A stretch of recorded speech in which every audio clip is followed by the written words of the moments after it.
말씀으로 돌아가 보겠습니다. 지난주에는 어디에 관해서 말씀 전했죠? 오늘 몇 장 봤어요? 오늘 12장이잖아요. 그럼 지난주는 몇 장이에요? 하나 빼면 되죠. 11장. 다음 주는 어디예요? 13장. 예. 한 장씩 계속 보고 있잖아요. 매주 한 장씩. 예. 그래서 11장의 핵심 메시지가 뭐였어요? 대단해요. 네, 맞습니다. 두 증인이 누구라고 했나요?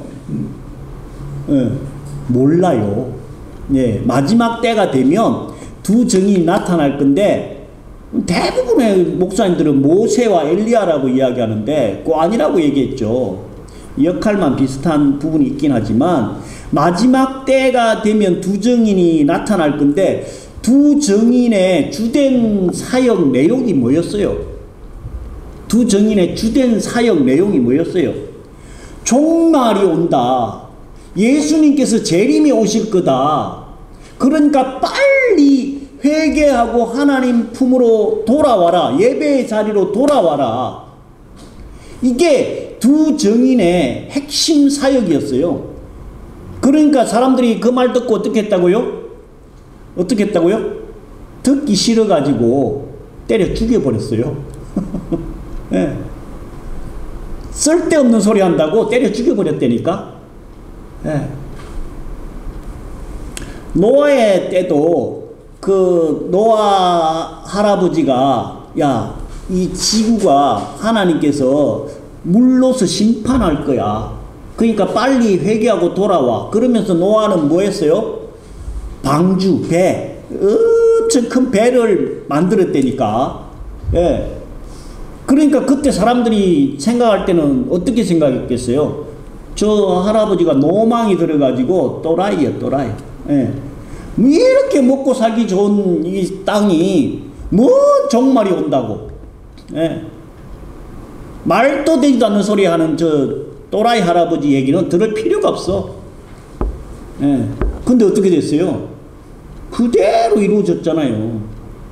마지막 때가 되면 두 증인이 나타나서 종말이 가까웠다. 예수님이 재림에 오실 거다라는 사역을 주력으로 하는, 목숨 걸고 하는 두 증인이 나타난다라고 말씀하고 있는 거예요. 그래서 그때 마지막 때에 두 증인의 사역, 그 말이 거슬려 가지고 때려 죽여버렸는데 그 시체를 어떻게 했어요? 광장에다가 그냥 널브러지게, 예, 장사도 안 지내고 그냥 뒀어요. 예. 그 시체가 어떻게 됐어요? 3일 반 후에 하나님께서 생기를 불어 넣어 가지고, 예, 공중으로 들림받게끔, 예, 부활시켜 가지고 공중으로 들림받았잖아요. 예. 그래서 11장의 내용은 핵심 메시지가 두 증인의 사역이었다. 오늘 12장은 또 다른 내용이 전개가 되는데, 성경은 좀, 특히 계시록은 이게 좀 어렵잖아요. 그래서 성경을 잘 이해하려면 이 앞의 장, 뒤의 장, 앞뒤 좌우 전후의 어떤 그 포지션을 잘 파악을 해야 돼요. 지금 이 12장의 포지션은 어떤 상황이에요? 11장 15절에서 무슨 내용이 있었어요? 지금 계시록에는 세 가지 재앙이 나온다고 했는데 첫 번째 재앙은 뭐예요? 첫 번째 재앙 계속 반복하잖아. 무슨 재앙이에요? 인재앙. 인재앙 몇 가지 있었어요? 7가지 인재앙. 그 다음은 뭔 재앙이에요? 나팔재앙. 7가지 나팔. 그리고 마지막 재앙은 뭐예요? 대접재앙. 예. 금병재앙이라고도 하고 7 대접재앙이라고. 예. 인재앙, 나팔재앙, 대접재앙이 있는데 지금 이 12장의 포지션은, 예, 11장 15절에서 뭐가 불려져요? 마지막 7번째 나팔 불려지잖아요. 예. 데살로니가 전서 4장 16절, 고린도 전서 15장 51절에서 52절, 뭐라고 얘기하고 있어요? 마지막 때가 되면, 마지막 나팔이 불려지면, 우리는 어떻게 된다고요? 공중으로 들림받아서 공중에서 주를 맞이한다라고 데살로니가 전서에, 고린도 전서 15장에 기록되어 있다라고 이 앞번에 제가 말씀드렸잖아요. 그래서 지금 이 상황은 12장의 내용은 11장 15절 마지막 나팔 불려져 가지고, 예, 마지막 나팔 불릴 때에 예수님께서 재림에 오실 거라니까 그때에, 예, 12장의 내용이 오늘 전개가 되는데, 지금 그 11장의 마지막 나팔 재앙에서 대접 재앙까지는 몇 장이 할애되어 있다고요? 5장이나 할애가 되어 있다니까. 나팔 재앙에서 대접 재앙 가는 중간이라고 보시면 돼요.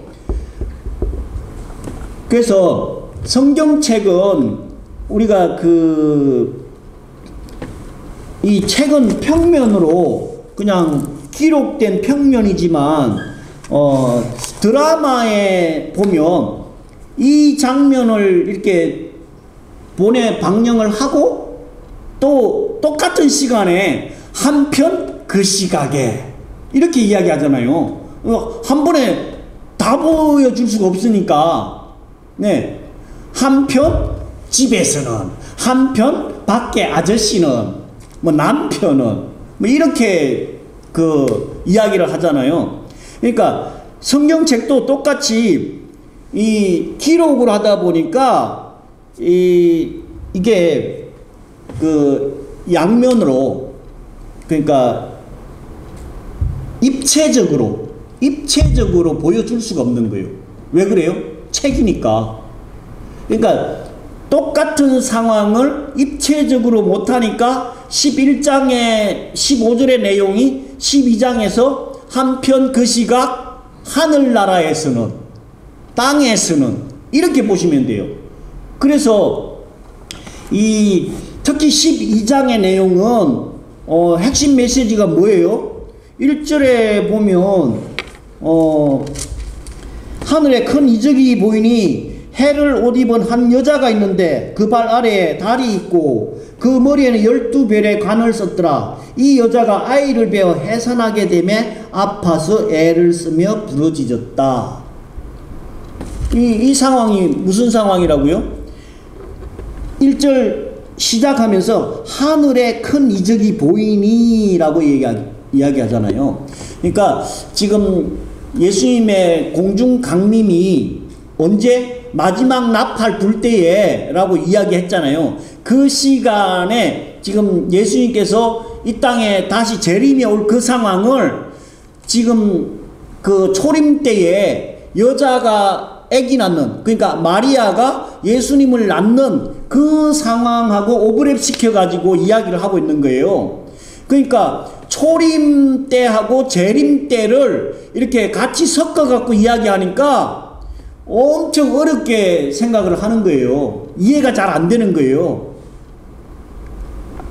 문제는 뭐냐면 지금 초림 때도 예수님께서 오실 때에 누가 방해했어요? 누가 죽이려고 했어요? 헤롯 왕이 예수님이 이 땅에 오시면 어떻게 돼요? 예, 왕으로 온다고 하니까 죽여버리라고 그 주변에 있던 수많은 사람, 어린 애들 2살 이하의 남자는 다 죽이잖아요. 마지막 때도 똑같이 지금 예수님께서 재림이 오시면 12절에 뭐라고 돼 있어요? 12절 같이 한번 읽어볼까요? 시작. 그러므로 하늘과 그 가운데에 거하는 자들은 즐거워하라. 그러나 땅과 바다는 화 있을진저 이는 마귀가 자기의 때가 얼마 남지 않은 줄을 알므로 크게 분내어 너희에게 내려갔습니다. 이제 예수님께서 재림에 오시면 마귀들은 어떻게 돼요? 심판받고 끝나잖아. 네. 그러니까 이 마귀가, 사단이 가만히 있질 않죠. 어떻게 하든 예수님의 재림을 방해해야 된다니까. 그래서 3절에 보니까 하늘에 또 다른 이적이 보이니 보라, 한 큰 붉은 용이 있는데 머리가 7이요 뿔이 10이라. 그 여러 머리에 7 왕관이 있는데 그 꼬리가 하늘의 별 3분의 1을 끌어다가 땅에 던지더라. 용이 해산하려는 여자 앞에서 그가 해산하면 그 아이를 삼키고자 하더니. 예수님이 재림에 오면 지들은 끝나버리잖아요. 그러니까 어떻게든 재림을 막아야 돼. 그래야 지들이 끝이 안 나거든. 죽지 않거든.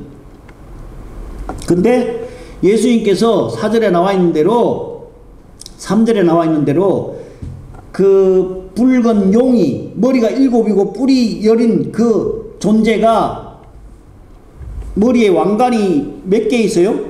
7 왕관이 있다. 이거 뭘 의미할까요?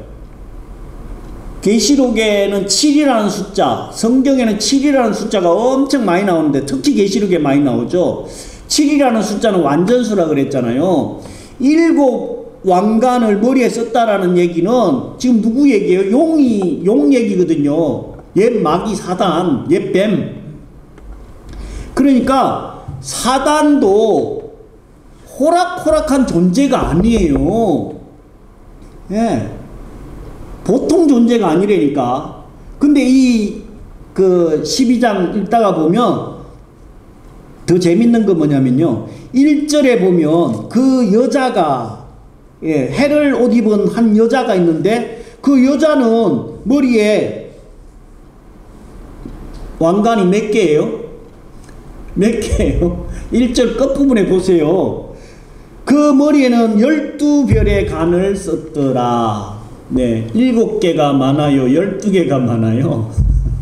네, 10이라는 숫자도 성경에서 아주 중요한 숫자인데 이 여자, 두 번째, 그 해를 옷 입고 예수 그리스도를 이 땅에 재림하게 하시기 위해서 보내시는 그분은 12별의 관을 쓰고 있는데 사단은 7개밖에 안 써 있다는 거. 레벨이 차원이 다르잖아요. 그래서 그래도 7 왕관을 쓰고 있다는 것 자체도 보통 존재가 아니라는 거예요. 이 사단이 아이가 태어나면 뭐 하려고? 삼켜버리려고, 죽여버리려고. 어떻게든 헤롯 왕같이 방해를 하는 거예요. 그래서 5절에 보니까 여자가 아들을 낳으니 이는 장차 철장으로 만국을 다스릴 남자라. 그 아이를 하나님 앞과 그 보좌 앞으로 올려가더라. 네, 이 아이가 누구예요? 예수 그리스도. 여기서 철장으로 만국을 다스릴 분은 초림 때 예수님이 아니고 재림하신 예수 그리스도. 철장은 뭔지 아세요? 그 장군들이, 왕이나 장군들이 그 쇠 막대기 있잖아요. 쇠 봉, 그걸로 치는 거, 그게 철장이거든요. 그 철장으로 심판하시겠다는 거예요. 누구를?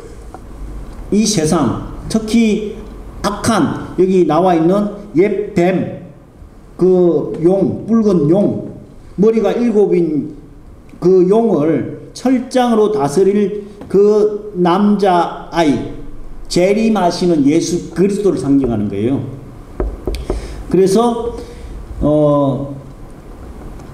6절에 보면 그 여자가 광야로 도망하며 거기서 1262일 동안 그를 양육하기 위하여 하나님께서 예비하신 곳이 있더라.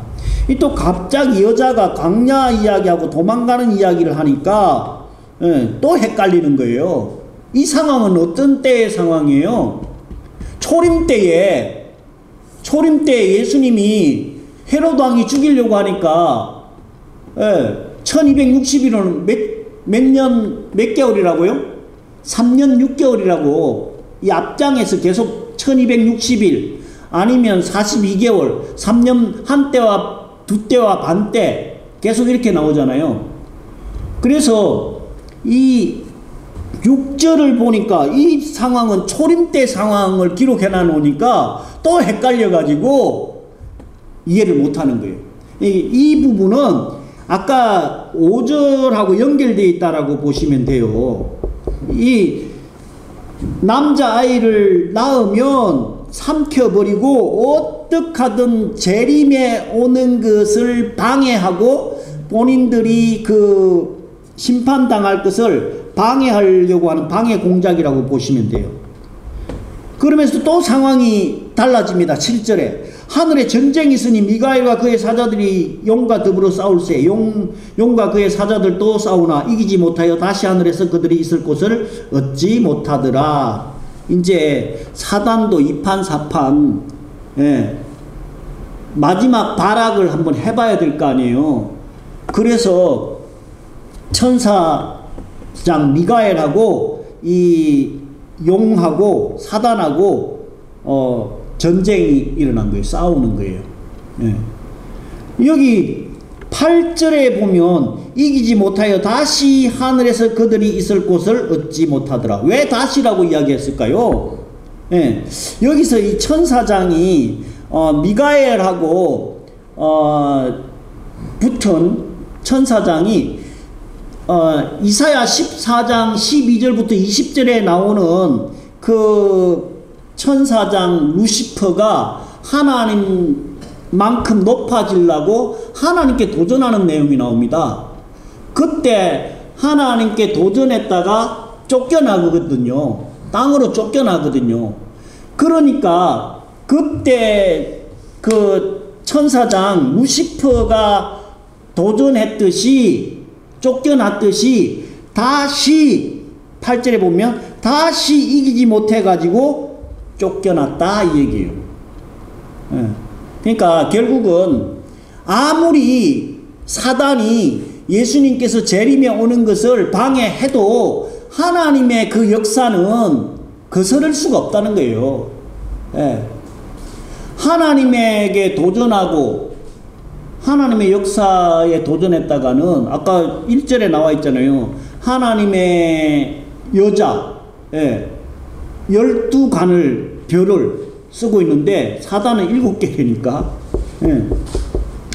그래서 지금 계속 땅의 상황하고 땅의 상황이라는 거는 초림 때 상황하고 재림 때 상황을 이렇게 엮어가지고 오버랩 시켜서 자꾸 이야기를 하다 보니까 좀 헷갈려 하는데 9절에 보면 큰 용이 내쫓기니 옛뱀 곧 마귀라고도 하고 사단이라고도 하며 온 천하를 꿰는 자라 그가 땅으로 내쫓기니 그의 사자들도 그와 함께 내쫓기니라. 네, 하나님께 도전했다가 이길 존재가 누가 있겠어요. 근데 이 사단 입장에서는 예수님께서 재림에 오시면 어떻게 된다고요? 완전히 멸망이거든요. 끝이거든요. 그러니까 이판사판 그냥 마지막까지 한번 발악을 해보는 거예요. 그 옛뱀이라고 하면 어디에 나오는 뱀이에요?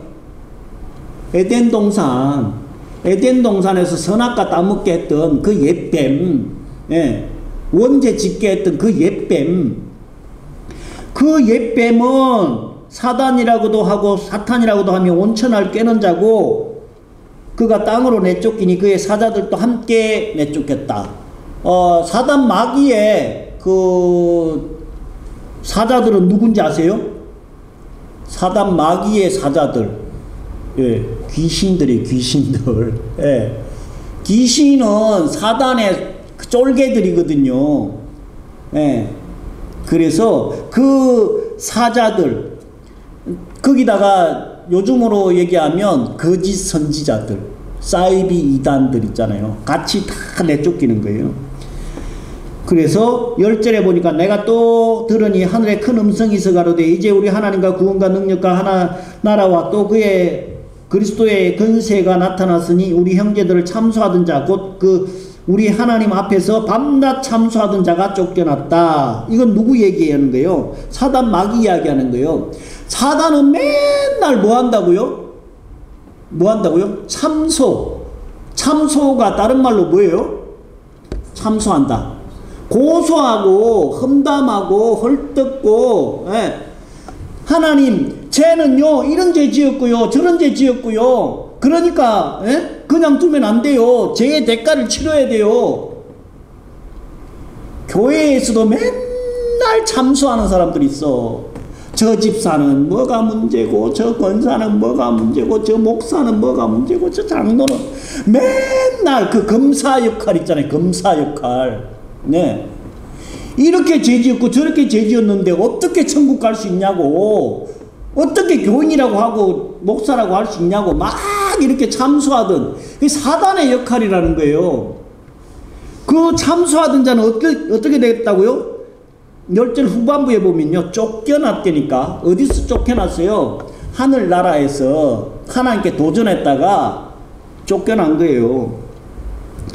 11절, 또 우리 형제들이 어린 양의 피와 자기들이 증언하는 말씀으로서 그를 이겼으나 그들은 죽기까지 그들의 생명을 아끼지 아니하였도다. 어린 양의 피와 자기가 증언하는 말씀으로 그를 이겼다. 어디까지? 죽기까지. 그러니까 하나님의 복음을 위해서 사단과 끝까지 순교하기까지 싸웠던 사람들을 이야기하는 거예요. 12절, 그러므로 하늘과 그 가운데 거하는 자들은 즐거워하라. 네, 왜? 사단 마귀는 쫓겨났고 순교자들이 목숨 바쳐서 끝까지 싸웠지만 영원한 하나님 나라가 보장되고 이제 사단은 끝났기 때문에 하늘과 땅에 거하는 자들은 기뻐해라. 그러나 어떻게 하라고요? 땅과 바다는 화 있을진저 이는 마귀가 자기의 때가 얼마 남지 않은 줄을 알므로 크게 분내어 너에게 내려갔다. 네. 마지막 지금 나팔이 불려진 상황, 그때 그 상황은 어떻게 된다고요?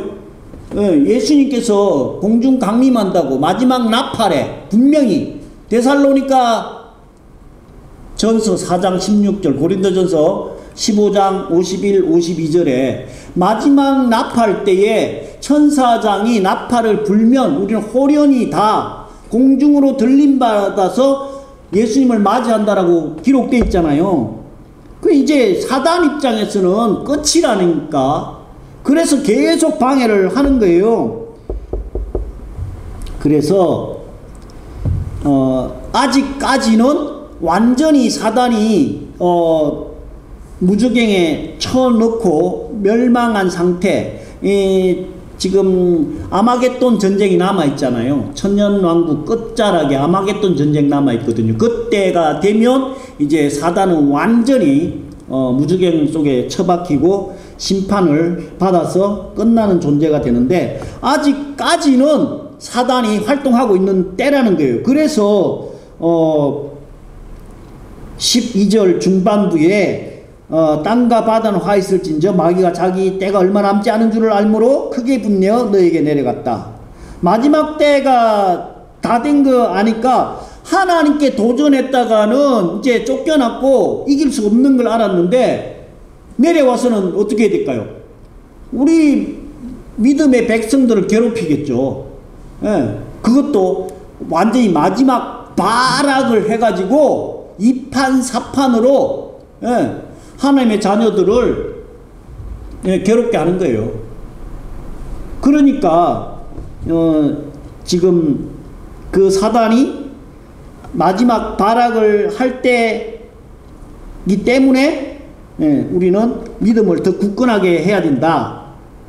그 말씀이에요. 13절, 용이 자기가 땅으로 내쫓긴 것을 보고 남자를 낳은 여자를 박해하는지라.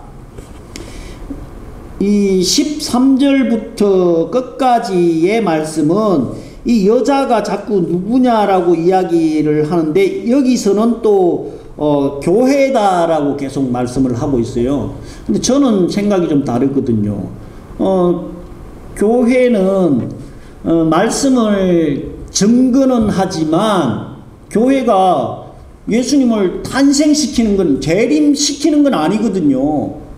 근데 이 계시록 12장 강해를 유튜브나 다른 설교하시는 분들 얘기를 계속 한결같이 하는 게 뭐냐면은 이 여자가 교회라는 거예요.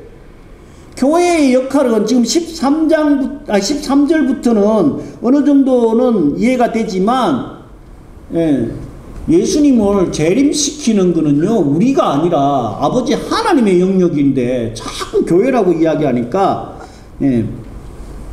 13절부터의 내용 때문에 그런 것 같아요. 용이 자기가 땅으로 내쫓긴 것을 보고 남자를 낳은 여자를 박해했다.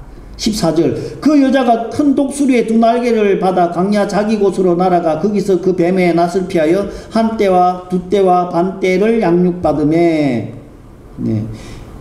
여자의 뒤에서 뱀이 입으로 물을 강에 토하여 여자를 물에 떠내려가게 하려 하되 땅이 여자를 도와 그 입을 벌려 용의 입에서 토한 강물을 삼키니 용이 여자에게 분노하여 돌아가서 그 여자의 남은 자손 곧 하나님의 계명을 지키며 예수의 증거를 가진 자들과 더불어 싸우려고 바다 모래 위에 서 있더라. 이 말씀은 뭔 얘기냐? 한때 반때 두때 초림 때 예수님을 헤롯 왕이 죽이려고 하고 박해하려고 했을 때에 광야로 애굽으로 피신했었거든요. 그때와 같이 한때 두때 반때 그 상황 속에서도 하나님의 자녀들은 끝까지 하나님께서 지키시고 보호하신다는 얘기예요. 아무리 사단이 마지막 발악을 하더라도 하나님의 사람들을 끝까지 지키고 보호하신다. 그렇지만 이 사단은 아직까지 목숨이 붙어 있기 때문에 이제 완전히 한번 대대적으로 싸워보려고 모래 위에서 쫙 서가지고 인간들을 괴롭게 해보겠다. 이 상황이 12장의 내용이에요. 그래서 이 중요한 건 마지막 나팔 11장 15절에 마지막 나팔이 불려집니다. 그러면 예수님 공중 강림하시고 그때의 천상에서의 상황과 지상에서의 상황을 이렇게 12장을 통해 갖고 증거하고 있는데, 사단은 예수님께서 초림하는 것도 싫고 재림하는 것은 더더욱 싫어서 마지막 발악을 하는 상황을 기록하고 있기 때문에, 하나님의 때는 사단의 발악이 극에 달하지만 하나님의 보호하심과 섭리와 역사는 마지막에 승리로 우리들을 이끌어 주심을 믿고 끝까지 어떤 상황 속에서도 우리의 믿음을 잘 지켜서 하나님 예수님께서 공중 강림할 때 들림받아 예수님을 공중에서 기쁨으로 맞이하는 저와 여러분 되시기를 예수 그리스도 이름으로 간절히 축원드립니다. 기도하겠습니다. 주님 감사합니다. 아버지 하나님의 역사는 우리 인간들도 거스를 수가 없고 사단이 아무리 능력이 있다고 해도 절대로 이길 수도 없고 거스를 수도 없습니다. 아버지 하나님의 그 계획은 때를 따라서 늦은 듯 하지만 아버지 하나님의 철저한 계획 가운데 이루어질 줄로 믿습니다. 마지막 때에 사단이 어떠한 발악을 하고 반항을 하고 아버지 하나님의 자녀들을 괴롭게 하더라도 아버지 하나님께서 지키시고 보호하심을 믿고 끝까지 믿음 지켜서 승리하는 하나님의 자녀들 삼아 주시옵기를 간절히 바라고 원하오며 우리 주 예수 그리스도로 감사하며 기도를 옵나이다. 아멘.